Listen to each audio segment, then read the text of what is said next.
સુરતમાં ફરી હની ટ્રેપ કરતી ગેંગનો પર્દાફાશ। 2 મહિલા સહિત 5ની ધરપકડ। ઉમરા પોલીસે ગેંગને ઝડપી પાડી।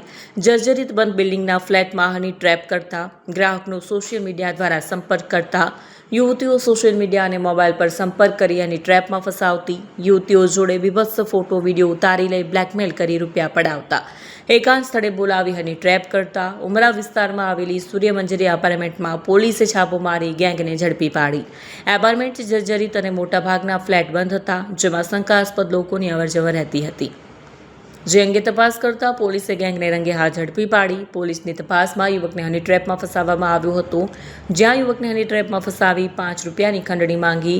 ખંડણી નહીં આપે તો પોલીસ કેસ કરી સમાજમાં બદનામ કરવાની ધમકી આપી। જોકે પોલીસની સતર્કતાના કારણે ગેંગનો પર્દાફાશ થયો।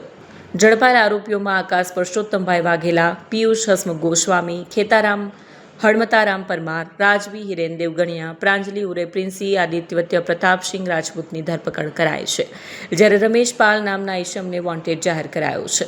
આરોપી આકાશ વિરુદ્ધ વર્ષ 2022માં ઉમરા પોલીસે ચોપડે ગુનો નોંધાઈ ચૂક્યો છે, જ્યારે પિયુષ ગોસ્વામી વિરુદ્ધ પણ 25માં વરાછા પોલીસ મથકમાં ગુનો રજીસ્ટર્ડ છે। રાજવી દેવગણિયા વિરુદ્ધ કતારગામ અને પ્રાંજલિ ઉર્ફે પ્રિન્સી વિરુદ્ધ વર્ષ 2024માં ગુનો નોંધાયો છે। વધુ તપાસ ઉમરા પોલીસે હાથ ધરી છે।